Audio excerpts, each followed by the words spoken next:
Close your eyes for a moment and just notice your mind. How many thoughts are running right now? How many conversations are replaying? How many outcomes are being predicted? How many problems are being solved that have not even happened yet? Overthinking is quiet, but it is heavy. It is smiling in front of people while your mind is racing inside.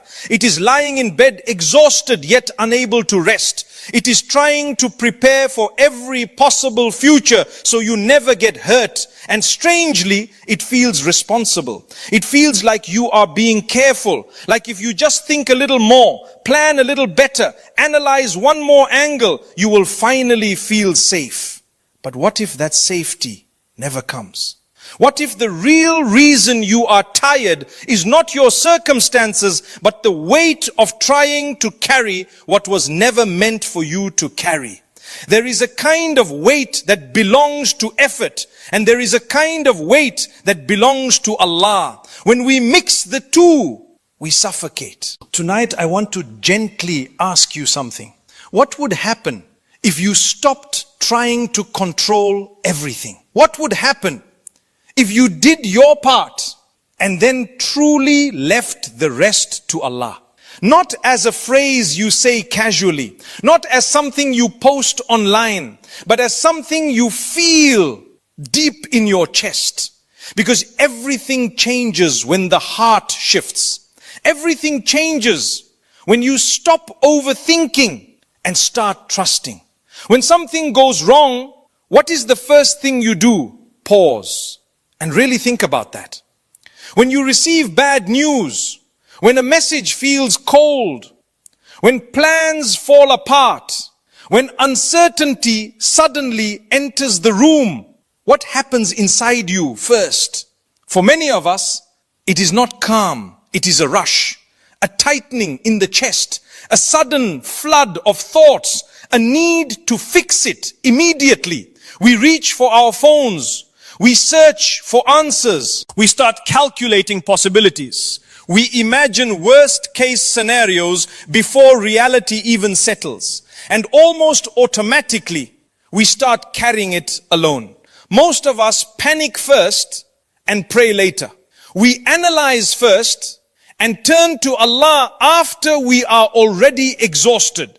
But what if we reversed that order? What if before the overthinking had a chance to grow, before the fear multiplied, before your mind ran ahead of you, you paused even for 5 seconds and you whispered, Ya Allah.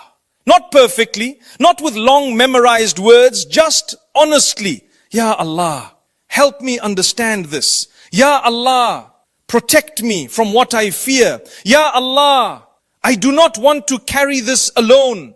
That small shift awakens something powerful inside you, because who you run to first reveals who you believe is truly in control. When your first instinct is panic, your heart is leaning on itself. When your first instinct is turning to Allah, your heart is returning to its anchor. Dua is not meant to be your emergency exit. It is meant to be your first refuge. And the more you train your heart to run to Allah before it runs to fear, the less space overthinking has to grow. The problem may still exist. The uncertainty may still be real, but your heart feels steadier because you are no longer standing in front of the storm by yourself. You have shifted from reaction to reliance. And that shift, repeated again and again, slowly changes the way you experience everything. Overthinking feels like control. That is why it is so hard to let go of. It feels responsible. It feels intelligent. It feels like you are preparing yourself so nothing catches you off guard. You tell yourself, I just need to think this through one more time. Maybe there is something I missed. Maybe if I analyze it deeply enough, I will finally feel calm. But notice something. Has overthinking ever truly given you certainty? Has replaying a conversation in your head changed what was already said? Has imagining 10 different futures prevented the one that was written for you? Overthinking creates movement in the mind, but it rarely creates peace in the heart. And yet we cling to it because deep down it gives us the illusion that we are in charge. If I think enough, I can control the outcome. If I prepare for every scenario, I will not be hurt. If I anticipate every problem, I will not be surprised. But the unseen does not belong to you. Tomorrow is not waiting in your hands to be shaped by your anxiety. There is a difference between thoughtful planning and obsessive control. Planning is calm. Planning has limits. Planning knows when to stop. Overthinking has no end. It loops. It repeats. It feeds on uncertainty and then creates more of it. And slowly, almost without realizing, you begin to believe that everything depends on you, your success, your relationships, your safety, your future. That belief is heavy because somewhere inside, you know you are limited. You know you cannot see everything. You know you cannot predict everything. You know you cannot guarantee everything. But instead of admitting that, you try harder. You think more. You tighten your grip. And the tighter you hold, the more exhausted you become. Overthinking is not strength. It is often fear dressed as responsibility. It is a heart that does not feel safe, trying to manufacture safety through control. But real safety does not come from knowing every outcome. It comes from knowing who holds every outcome. And until that shifts, the mind will keep racing, trying to control what was never meant to be controlled. There is something we rarely admit to ourselves. We are not built to carry everything alone. We get tired. We get overwhelmed. We reach limits. And yet, many of us feel ashamed of that. Somewhere along the way, we learn that strength means independence, that needing help is weakness, that relying on anyone, even Allah, somehow means we are not strong enough. So we push ourselves harder. We tell ourselves to be tougher, to handle it, to stop being emotional, to stop needing reassurance. But being human means being limited. You were never designed to know everything. You were never designed to control everything. You were never designed to sustain endless pressure without support. And that is not a flaw, it is design.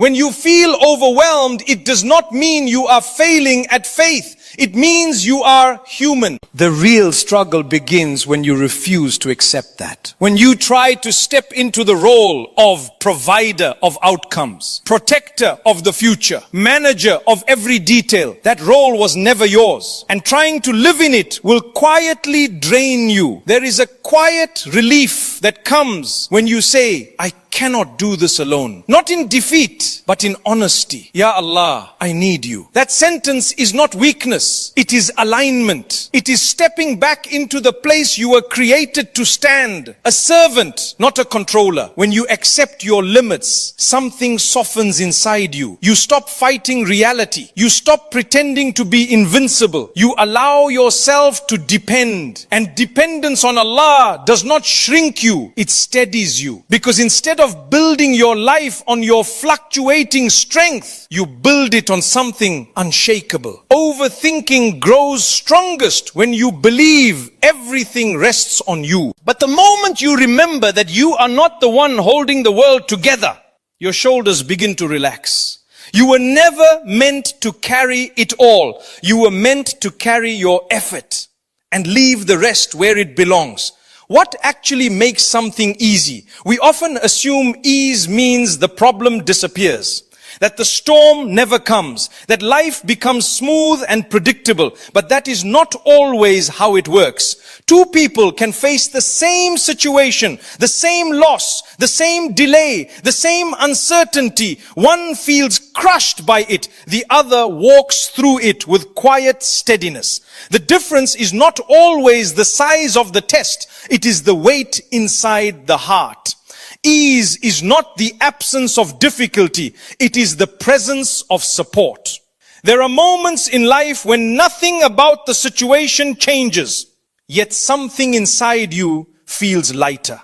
You still have the responsibility. You still have the uncertainty. You still have unanswered questions. But the panic is softer. The heart is not shaking the same way. Why? Because you are no longer relying on yourself alone. There is a profound difference between carrying something by yourself and being carried while you carry it. When you believe everything depends on you, every decision feels life-altering. Every mistake feels catastrophic.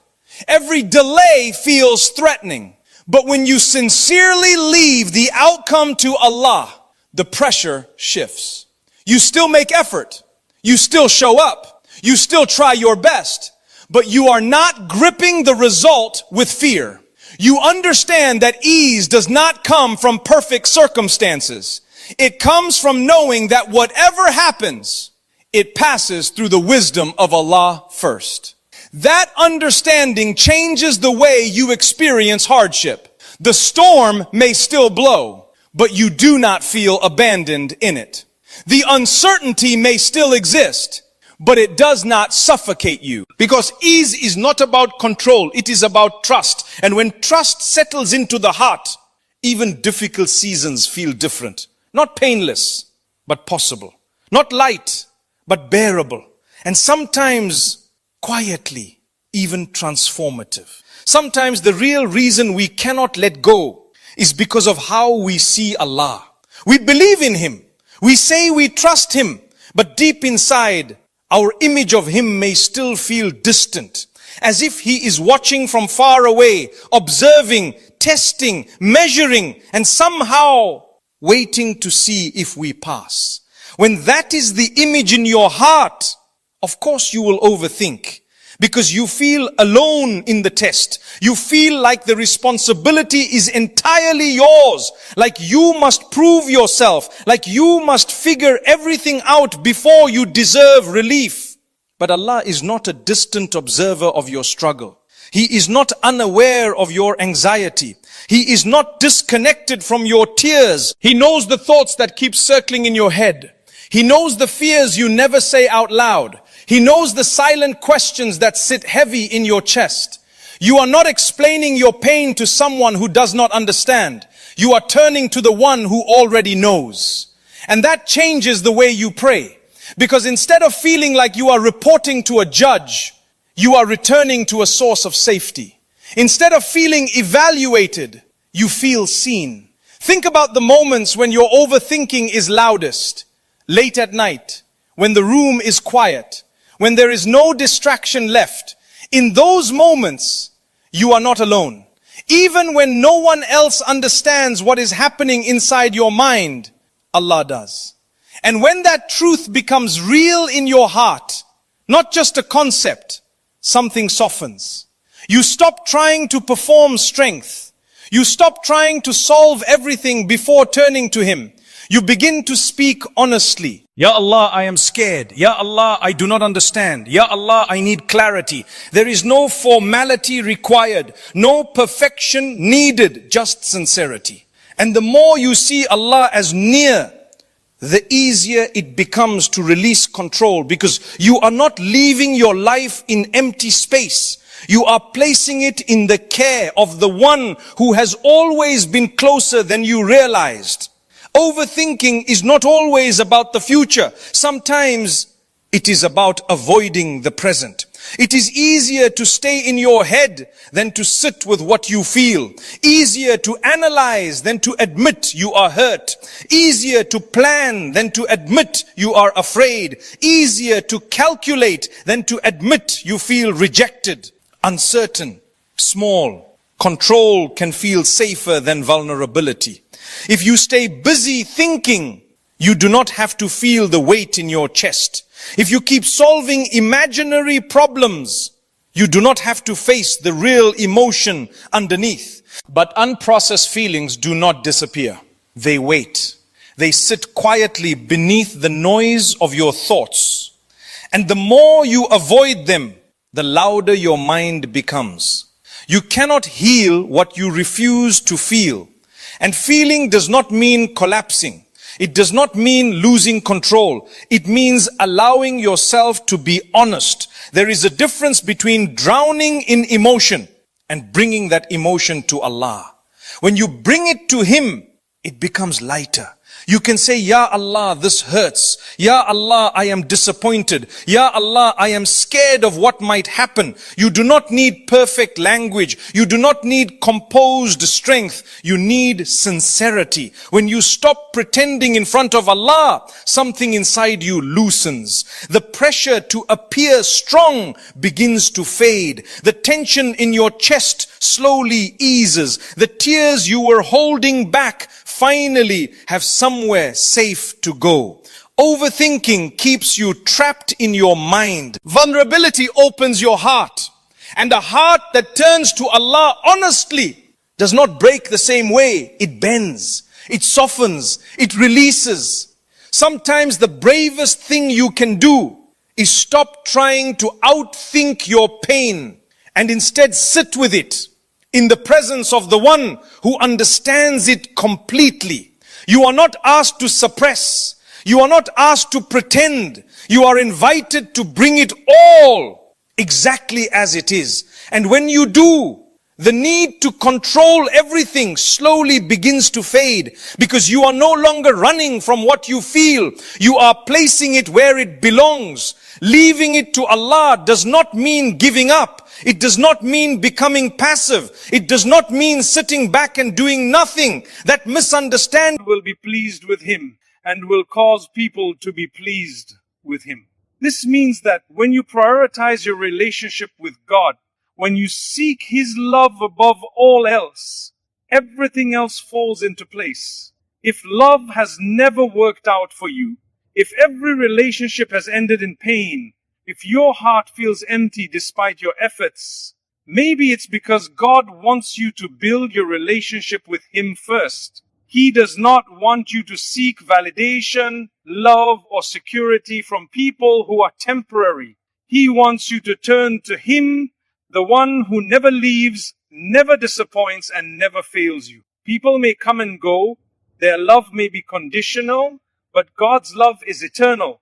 Maybe He has closed certain doors in your life because He knows that you are searching for fulfillment in the wrong places. He is teaching you that the love of another person will never be enough if you do not first anchor yourself in His love. When you truly embrace this, you will find a peace that no human relationship can provide.